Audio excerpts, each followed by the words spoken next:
ಶಿವಾಯ ನಮಃ. ನಾನು ನಿಮ್ಮ ಸಿದ್ಧಾರ್ಥಯಮ್ಮ. ಗುರುವೇ ಶರಣಂ. ಎಲ್ಲರೂ ಚೆನ್ನಾಗಿರಬೇಕು. ವೈಕುಂಠ ಏಕಾದಶಿ ಪೂಜೆ ಮಾಡೋ ವಿಧಾನ. ಜನವರಿ 10ನೇ ತಾರೀಕು ವೈಕುಂಠ ಏಕಾದಶಿ. ಮನೆಯಲ್ಲಿ ವಿರತ ಇರೋರು ಯಾವ ಥರ ಉಪವಾಸ ಇರಬೇಕು? 9ನೇ ತಾರೀಕು ನೀವು ಮನೆಯೆಲ್ಲ ಶುದ್ಧ ಮಾಡಬೇಡಿ. ಸಂಜೆ 6 ಗಂಟೆಗೆ ಸ್ನಾನ ಮಾಡಿ ಕೈಯಲ್ಲಿ ಅರಿಶಿನ ದಾರ ಕಟ್ಟಿ ತುಂಬ ಒಳ್ಳೆಯದು. ರಾತ್ರಿ ಯಾರೆಲ್ಲ ನೀವು ವಿರತ ಇರ್ತೀರೋ ರಾತ್ರಿಯೆಲ್ಲ ತಾವು ವಿಷ್ಣು ಲಕ್ಷ್ಮಿ ಸಹಸ್ರನಾಮ ಹೇಳಬೇಕು. ಓಂ ನಮೋ ನಾರಾಯಣನಾಯ ನಮಃ, ಓಂ ಪದ್ಮಾವತಿ ದೇವಿಯೇ ನಮೋ ನಮಃ, ಓಂ ಲಕ್ಷ್ಮೀ ದೇವಿಯೇ ನಮೋ ನಮಃ ಅಂತ. ಸಂಜೆ ತಾವು ಏನು ಮಾಡಿ ಒಂದು 6 ಗಂಟೆ ಮೇಲೆ ವಿಗ್ರಹ, ವಿಷ್ಣು ಲಕ್ಷ್ಮಿ ವಿಗ್ರಹ ಇದ್ದರೆ 9 ಅಭಿಷೇಕ ಮಾಡಿ, 9 ಅಭಿಷೇಕ ಎಲ್ಲ ಮಾಡಿ ತುಳಸಿ ಹಾರ, ಮಲ್ಲಿಗೆ ಹೂವು, ಹೂವಿನ ಅಲಂಕಾರ, ಒಂದು ವಿಷ್ಣು ಲಕ್ಷ್ಮಿಗೆ ಅಲಂಕಾರವನ್ನು ಮಾಡಿ, ಫೋಟೋ ಇದ್ದರೆ ಫೋಟೋಕ್ಕೂ ಅಲಂಕಾರ ಮಾಡಿ, ಮನೆಯಲ್ಲಿ ಶಾಲಿಗ್ರಾಮ ಮತ್ತು ಶಂಕು ಇದ್ದರೆ ಅಭಿಷೇಕ ಮಾಡಿ, ಒಂದು ಪಾತ್ರೆಯಲ್ಲಿ ನೀರು ತುಂಬಿಸಿ ಶಂಕು ಮತ್ತು ಶಾಲಿಗ್ರಾಮ ನೀರಲ್ಲಿ ಇಡಬೇಕು. ತುಳಸಿ ಎಲೆ ಬಂದು ಆ ನೀರು ಮೇಲೆ ಇಟ್ಟು ಒಂದು ಕಾಯಿನ್ ಹಾಕಿ, ತುಂಬ ವಿಶೇಷವಾದದ್ದು. 10ನೇ ತಾರೀಕು ಬೆಳಗ್ಗೆ ತಾವು ನೈವೇದ್ಯ ಎಲ್ಲ ಇಟ್ಟು ಪೂಜೆ ಎಲ್ಲ ಮಾಡಿ ದೇವಸ್ಥಾನಕ್ಕೆ ಹೋಗಿ ಮಹಾವಿಷ್ಣು ಲಕ್ಷ್ಮಿನ ದರ್ಶನವನ್ನು ಮಾಡಿಕೊಂಡು ಸಂಜೆ 6 ಗಂಟೆ ಮೇಲೆ ಮನೆಯಲ್ಲಿ ಒಂದು ಮಂಗಳಾರತಿ ತೋರಿಸ್ಬೇಡಿ. ಉಪವಾಸ ಬಂದು ಪೂರ್ತಿ ಆಯಿತು. ತಾವು ನೆನೆಸ್ಕೊಂಡಿರೋ ಕಾರ್ಯಗಳು ಸಿದ್ಧಿ ಆಗಬೇಕಂತ ಪ್ರಾರ್ಥನೆ ಮಾಡ್ಕೊಳ್ಳಿ. ಧನ ಧಾನ್ಯ ಸೆಲ್ವ ಸಕಲ ಭಾಗ್ಯನೂ ನಿಮಗೆ ಸಿಗೋಲಿ. ನೆನೆಸ್ಕೊಂಡಿರೋ ಕಾರ್ಯಗಳು ಈ ವರ್ಷ ಸಾಧನೆ ಮಾಡಬೇಕಂತ ಪ್ರಾರ್ಥನೆ ಮಾಡ್ಕೊಳ್ಳಿ. ವಿಷ್ಣು ಸಹಸ್ರನಾಮನ ಪೂರ್ತಿ ಕೇಳಿ, ಅವತ್ತು ತುಂಬ ಒಳ್ಳೆಯದು. ಇನ್ನೊಂದು ಬಂದು ಪ್ರಣನಾಮಾವಳಿ ಹೇಳಿ. ಪ್ರಣನಾಮಾವಳಿ ಓಂ ನಮೋ ನಾರಾಯಣನಾಯ ನಮಃ ಅಂತ ಹೇಳಿ ಮನೆಯಲ್ಲಿ ಈ ಥರ ಪೂಜೆಯನ್ನು ಮಾಡ್ತಾ ವೈಕುಂಠ ಏಕಾದಶಿ ಅವತ್ತು ಮಹಾವಿಷ್ಣು ಲಕ್ಷ್ಮಿ ಪದ್ಮಾವತಿ ದೇವಿ ಆಶೀರ್ವಾದ ಸಿಗುತ್ತೆ. ನಿಮಗೆ ಬಂದು ಪೂರ್ವಜನ್ಮದ ಕರ್ಮ, ದೋಷ, ಶಾಪ, ಪಾಪ ಏನಿದ್ರೂ ಅದು ನಿವೃತ್ತಿ ಆಗುತ್ತೆ.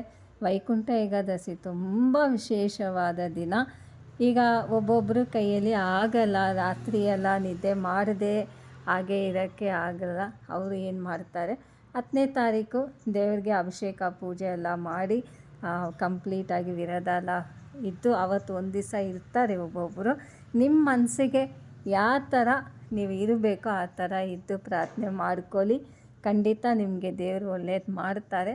10ನೇ ತಾರೀಕೆ ಏನು ಮಾಡ್ತಾರೆ, ಒಬ್ಬೊಬ್ಬರು ಕುಟುಂಬವಾಗಿ ದೇವಸ್ಥಾನಕ್ಕೆ ಹೋಗಿ ವಿಷ್ಣು ಲಕ್ಷ್ಮಿನ ದರ್ಶನ ಮಾಡಿಕೊಂಡು ಬಂದು ಅದಾದ ನಂತರ ಮನೆಯಲ್ಲಿ ಪೂಜೆ ಮಾಡ್ತಾರೆ. ಆ ಥರನೂ ತಾವು ಮಾಡಿ ನಿಮ್ಮ ಮನಸ್ಸಿಂದ ತೃಪ್ತಿಯಾಗಿ ಮಾಡೋದೇ ದೇವದರ್ಶಿನಿ. ಪೂರ್ತಿಯಾಗಿ ಪ್ರಾರ್ಥನೆ ಮಾಡಿ, ನಿಮಗೆ ಏನು ಬೇಕೋ ಪ್ರಾರ್ಥನೆ ಮಾಡ್ಕೊಳ್ಳಿ. ಈ ಏಕಾದಶಿ ಎಲ್ರಿಗೂ ಒಳ್ಳೆಯದಾಗಬೇಕು, ನೆನೆಸ್ಕೊಂಡಿರೋ ಕಾರ್ಯಗಳು ಸಿದ್ಧಿ ಆಗಬೇಕಂತ ನಾನು ನಮ್ಮ ದೇವಸ್ಥಾನದಲ್ಲಿ ಮಹಾವಿಷ್ಣು ಇದ್ದಾರೆ, ಅವ್ರಿಗೆ ಹತ್ರ ನಾನು ಪ್ರಾರ್ಥನೆ ಮಾಡ್ಕೊತೀನಿ. ಪ್ರಪಂಚಕ್ಕೋಸ್ಕರ ಪಂಚಭೂತ ಶಕ್ತಿ ಶಾಂತವಾಗಿ ಇರಬೇಕು. ಕುಟುಂಬಕ್ಕೋಸ್ಕರ ಈ ವಿರತ ಪೂಜೆ ಇದ್ದು ಪ್ರಾರ್ಥನೆ ಮಾಡಿ. ಒಬ್ಬೊಬ್ಬರು ಕೇಳಿದ್ರು, ಅಮ್ಮ ಈಗ ಪೀರಿಯಡ್ ಟೈಮ್, ಆ ಟೈಮಲ್ಲಿ ನಾವು ಆಗಿಬಿಡ್ತೀವಿ, ಆದ್ರೂ ನಾನು ಉಪವಾಸ ಇರ್ತೀನಿ, ಆ ಥರ ಇರ್ಬೋದಾ ಅಂತ. ಪೀರಿಯಡ್ ಆದರೆ ಉಪವಾಸ ಇದ್ರೂ ಉಪಯೋಗ ಇಲ್ಲ, ಪುಣ್ಯ ಇಲ್ಲ. ಆವಾಗ ನೀವು ಏನು ಮಾಡಬೇಕು, ನೆಕ್ಸ್ಟು ಸ್ಯಾಟರ್ಡೆ ಆ ಥರ ದೇವ್ರಿಗೋಸ್ಕರ ಮಹಾಲಕ್ಷ್ಮಿ ವಿಷ್ಣುನ ನೆನೆಸ್ಕೊಂಡು ಅವತ್ತು ಒಂದು ದಿವಸ ಬೆಳಗ್ಗೆಯಿಂದ ಸಂಜೆ ಒಂದು 6 ಗಂಟೆವರೆಗೂ ಉಪವಾಸ ಇದ್ದು ಪ್ರಾರ್ಥನೆ ಮಾಡಿ ಪೂಜೆ ಮಾಡಿ. ಯಾಕಂದರೆ ಏಕಾದಶಿ ಅವತ್ತು ಮನೆಯಲ್ಲಿ ಹೇಳೋಕ್ಕಾಗಲ್ಲ, ಆ ಸಮಯ ಆ ಥರ ಆಗಿಬಿಡುತ್ತೆ. ಈಗ ಪೀರಿಯಡ್ ಆದರೆ ಪೂಜೆ ಮಾಡಿದರೆ ಪುಣ್ಯ ಇಲ್ಲ. ಅದಕ್ಕೆ ನೀವು ವಿರತ ಫಾಸ್ಟಿಂಗ್ ಇದ್ರೂ ಆ ಥರ ಪುಣ್ಯ ಇಲ್ಲದೆ ಉಪವಾಸ ಇರೋದು ಅದು ಭಾಗ್ಯ ಇಲ್ಲ ಅಲ್ಲ. ಅದರಿಂದ ಆ ಥರ ಇದ್ದರೆ ಮಾಡೋಕ್ಕೆ ಹೋಗಬೇಡಿ, ದಯವಿಟ್ಟು ಮಾಡೋಕ್ಕೆ ಹೋಗಬೇಡಿ, ಅದು ನಿಮಗೆ ದೋಷ ಆಗುತ್ತೆ. ಅದರಿಂದ ಒಂದು ಶನಿವಾರ ದೇವ್ರನ್ನ ನೆನೆಸ್ಕೊಂಡು ಉಪವಾಸ ಇರಿ ಸಾಕು. ನೆಕ್ಸ್ಟ್ ವೀಕು ತಾವು ನೆನೆಸ್ಕೊಂಡು ಪ್ರಾರ್ಥನೆ ಮಾಡಿ ಉಪವಾಸ ಇದ್ದು ಪ್ರಾರ್ಥನೆ ಮಾಡ್ಕೊಳ್ಳಿ. ಖಂಡಿತ ದೇವರು ಒಳ್ಳೆಯದು ಮಾಡ್ತಾರೆ. ದೇವರ ಆಶೀರ್ವಾದ ಎಲ್ರಿಗೂ ಸಿಗಬೇಕು. ಈ ವೈಕುಂಠ ಏಕಾದಶಿನಲ್ಲಿ ವಿರತ ಇರೋವರು ಪ್ರಾರ್ಥನೆ ಮಾಡಿ, ನನ್ನ ಕೈಲಿ ಆಗಿಲ್ಲಮ್ಮ ಆದ್ರೂ ನಾನು ಬಂದು ದೇವ್ರ ದರ್ಶನ ಮಾಡ್ಕೊಂಡು ಮನೆಯಲ್ಲಿ ಪೂಜೆ ಮಾಡ್ತೀನಿ ಅಂತ ಹೇಳಿದ್ದೀರಾ. ಖಂಡಿತ ಮಾಡಿ, ಎಲ್ರಿಗೂ ಒಳ್ಳೆಯದಾಗುತ್ತೆ. ಮಹಾವಿಷ್ಣು ಲಕ್ಷ್ಮಿ ದರ್ಶನ ಒಳ್ಳೆಯದಾಗಲಿ. ಈ ಡಿಸೆಂಬರ್ ತಿಂಗಳಲ್ಲಿ ನೋಡಿದರೆ ಎಲ್ಲ ದೇವಸ್ಥಾನದಲ್ಲಿ ವಿಶೇಷವಾಗಿ ಉತ್ಸವ ಮೂರ್ತಿಗೆ ಅಲಂಕಾರವನ್ನು ಮಾಡ್ತಾರೆ. ಯಾಕಂದರೆ ಈ ಡಿಸೆಂಬರ್ ಬಂದು ತುಂಬ ವಿಶೇಷವಾದ ದಿನ.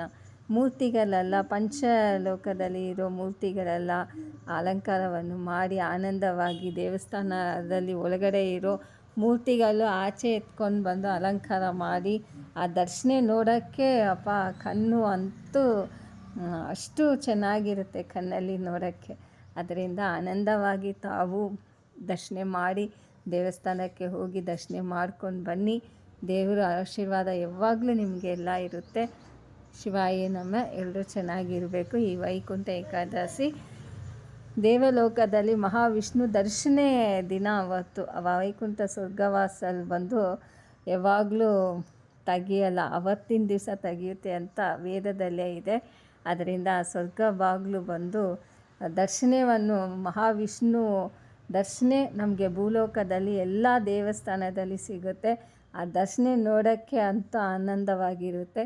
ದೇವರು ಒಳ್ಳೇದು ಮಾಡಲಿ. ಶಿವಾಯ ನಮಃ. ಗುರುವೇ ಶರಣಂ. ಮಹಾದೇವ ವಿಷ್ಣು ನಮೋ ನಮಃ.